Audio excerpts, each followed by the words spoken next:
कुवेतदेखि हेर छोरा सुत्रियो खुसी छु छोरा सँगसँगै बुहारी पनि विश्वासी भयो खुसी छु तिमी र म चाहिँ हुनु हुँदैन पटक्कै हुनु हुँदैन आमा पनि यहाँ हामी प्रार्थना गर्नु थाल्यौँ अनि मेरो बाउले चाहिँ नि त मेरो छिमेकी काकालाई फोन गर्दो रहेछ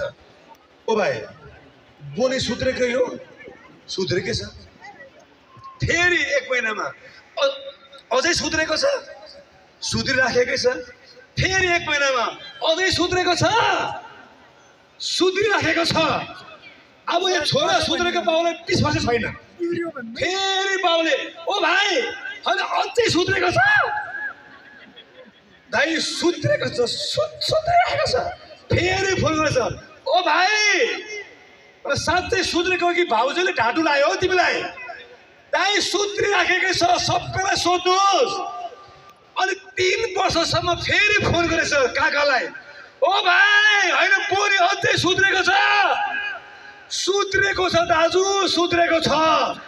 बाउ छक्कै पऱ्यो कुवेतमा होइन यो कुन चाहिँ परमेश्वर हो जसले मेरो छोरालाई यतिकै सुधारिदियो हालेलुया हालेलुया हालेलुया मैले कुर्ता पनि सुध्रेन सुधार केन्द्र हाल्दा पनि सुध्रेन जाल खानामा पनि सुध्रेन बिहा गर्न पनि सुध्रेन यो कुन चाहिँ परमेश्वर हो अनि हाम्रो प्रार्थना गर्दै तिमी ठ्याक्कै परमेश्वरलाई महिमा होस् कुवेतमा मेरो बुवा काम गर्ने कम्पनीमा ठ्याक्कै एकजना विश्वासी मान्छे पनि आएछ हालेलुया हालेलुया हालेलुया अनि त्यो विश्वासीद्वारा भएर परमेश्वरले मेरो बुवाको मनमा पनि काम गर्नुभयो अनि उहाँले पनि त्यही प्रभुलाई ग्रहण गर्नुभयो हालेलुया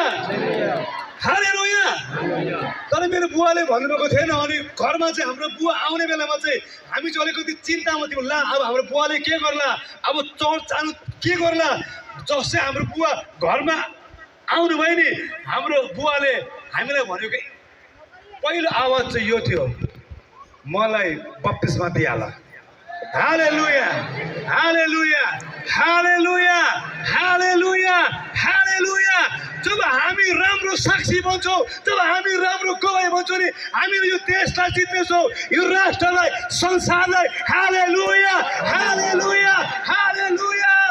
जब तिमीहरू माथि पवित्र आत्मा आउनेछ तब तिमीहरूले शक्ति बढ्नेछौ र तिमीहरू मेरो साक्षी हुनेछौ हालेलुया आमेन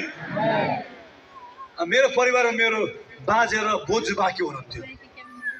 बाजे मेरो धामी फेरि वृद्ध हुनुहुन्थ्यो अनि मैले मेरो बाजेलाई भने बाजे प्रभुमा आउनुपर्छ हौ छैन अर्को त उपाय मेरो बाजेले के भन्नुभयो हेर अब तँ मेरो प्यार सबभन्दा प्यारो नाति तँ सुध्रेको दिनदेखि म यति साह्रो खुसी छु कि नाति म त खुसी खुसी मर्नु सक्छु तर मलाई चाहिँ यीशुमा आइज नभन किनकि म चाहिँ सक्दिनँ आउन भन्नुभयो तर हामी प्रार्थना गऱ्यौँ परमेश्वरले यस्तो अचम्म काम गर्नुभयो नि उहाँ बित्नुभन्दा 9 महिना अगाडि उहाँले मलाई आफै बोलाएर भन्नुभयो म ग्रहण गर्छु तैँले मलाई बप्तिस्मा दे हालेलुया हालेलुया हालेलुया हालेलुया अनि मेरो बाजेलाई पनि मैले आफै दिएँ बप्तिस्मा हालेलुया हालेलुया तर मेरो बाजेले प्रभुलाई ग्रहण गर्नुभन्दा 4 वर्ष अगाडि बाजेले सपनामा यीशुलाई देखेछ यीशुलाई अनि मेरो बोजू चाहिँ बिमारी भइबस्थ्यो नि त अनि मेरो बाजेले मेरो बोजूलाई भन्नुभएछ ओइ आज मैले सपनामा पोनीको भगवान देखेँ हालेलुया अब बुढो बाजेहरू आज मैले सपनामा पोनीको भगवानलाई देखेँ अनि पोनीको भगवानले मलाई एउटा कुरा भनेको छ कि तेरो बुढी चाहिँ अलिकति लामो बाँच्ने भने चाहिँ पठाइदे भनेर हालेलुया अनि बाजेले मेरो बोजूलाई चर्च पठाएको फेरि आमेन आमेन आमेन आमेन अनि परमेश्वरलाई महिमा होस् जुन बाजेले मेरो बोजूलाई चर्च पठाउनु भयो नि बाजे बित्नु भएको 3 वर्ष भइसक्यो बोजू अझ हिस्सा हुन्छ फेरि हालेलुया हालेलुया बाजे पनि प्रभुमा आउनुभयो बोजू पनि प्रभुमा आउनुभयो हामी पनि प्रभुमा आयो र हालसालै मेरो श्रीमतीको फुपू र दिदी पनि मण्डलीमा आउँदै हुनुहुन्छ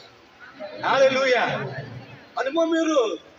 ससुरालमा गयो नि राठा बासा खाटा खिरा बाबा फायर गर्दिन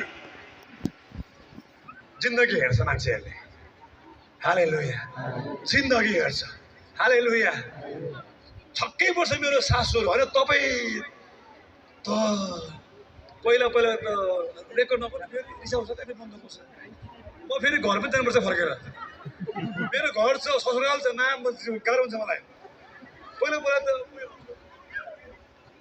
यो फेरि आएछ भनेर अब के चोर्न जाने हो भनेर चोर्नु पनि केही छोडिदिन नि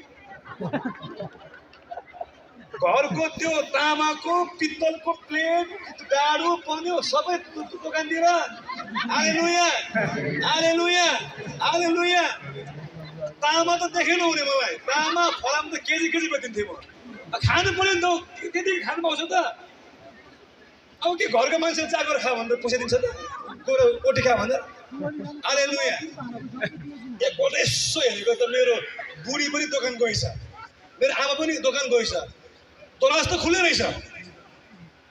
चोरलाई खुल्ला दराज कस्तो मजा आयो त यस्तो हेरेको त बुढीको सुनको सिकी रहेछ एकैछिनमा साप आँखा चिपी सिकेर गएको तुरुन्तै गए बेच्नु गएको कसैले किन्नु मानेन खोइ बिल खोइ बिल बिल कहाँ ल्याउने चोरले पनि बिल पनि चोर्छ त भन्नुहोस् है होइन बाइक चोरले के बुढोको चोर्छ त बिल कहाँ बिल एउटामा गएँ दाइ बिल सिल छैन मलाई पैसा पुरै पनि दिनु परेन आधीको आधी दिनुहोस् न हो र आधीको आधी पनि धेरै हुन्छ नि त्यो टाइममा उहिले कुरा काठमाडौँ गएर सिनेमा हलमा फिल्म हेरेर रिल्याक्स गरेर ज्या टिकटिकै फोन थियो टेबलमा कहाँ यस्तो फोनको त जमानै आएको थिएन नि टिकटिकै फोन थियो मान्छे कोर्दाखेरि नि बरु मान्छे मरेर फोनमा बिग्रिने पहिलाको फोनहरू त्यस्तो हुन्थ्यो पछि त बुढीले थाहा पाएछ सिक्री छैन सिक्री चोर्यो के भन्छ तिमी यार यस्तो मान्छेलाई म त काम खोज्न आएको छु तिमी बेसी गर्दैन अब सिक्री तिमीले चोरेको मम्मीले डेडीले मैले सबै थाहा पाइसकेको छु सिक्री खोक्कले हो भने अब कहाँ भने सिक्री भयो भने भन्नु बेसके मैले सिक्री चोरेकै छुइनँ हौ अब सिक्री चोरेको त छुइनँ तर के गर्नु गोजी पैसा सकिनु लाग्यो घर त फर्किनु पर्यो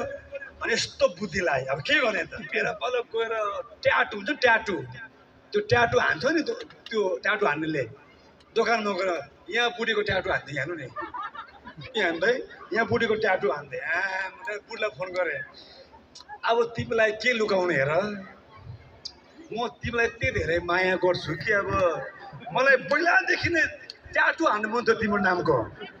तिम्रो ट्याटु कहाँबाट हान्नु मसँग पैसा छैन त्यही तिम्रो सिक्री चोर्ने ट्याटु हान्यो भनेको बुढी मक्खै फेरि हालेलुया हालेलुया त्यसको बादमा बुढीले फेरि त कुरा मिलाएको मलाई घरमा बोलाइहाल्यो मैले के भन्नु चाहेको भने ट्याटुले माया हुँदैन माया चाहिँ ट्याटु होइन माया चाहिँ डिसिजन हो माया चाहिँ निर्णय हो यो मेरो हातमा एउटा ट्याटु छ लागु पदार्थ नखानुहोस् नत्र भने मर्नुहुन्छ यही ट्याटु हानेर मैले सुई हान्थेँ फेरि आमिन चाहिँ नभन्नुहोस् हालेलुया हालेलुया हालेलुया अब म त्यस्तो मान्छे हो हालेलुया अनि अब म ससुरालतिर गयो भने खासै इन्ट्रेस्ट नगर्ने क्या फेरि आइसक्यो अहिले गयो भने त अहिले त आफै पो भाउ खोजेर म त आउँदिनँ आमिन आमिन आमिन अहिले त आफै भाउ खोजेर क्या म त आउँदिनँ कहाँमा आउँछ म भ्याउँदिनँ हालेलुया हालेलुया मैले के भन्नु खोजेँ जब कुनै मान्छेले परमेश्वरलाई पछ्याउँछ नि त्यो मान्छेको जिन्दगी वर्तमान विगत भविष्य नि परमेश्वरले बदलिदिनुहुन्छ हालेलुया परमेश्वर जिउँदो हुनुहुन्छ यीशु ख्रीष्ट जिउँदो हुनुहुन्छ यीशु ख्रीष्ट मात्रै मुक्तिदाता हुनुहुन्छ यीशु ख्रीष्ट मात्रै उद्धारकर्ता हुनुहुन्छ हालेलुया हालेलुया अन्तिममा मलाई यत्रो 1 घन्टाभन्दा बेसी सुनिदिनु भयो म सबैलाई धन्यवाद दिनु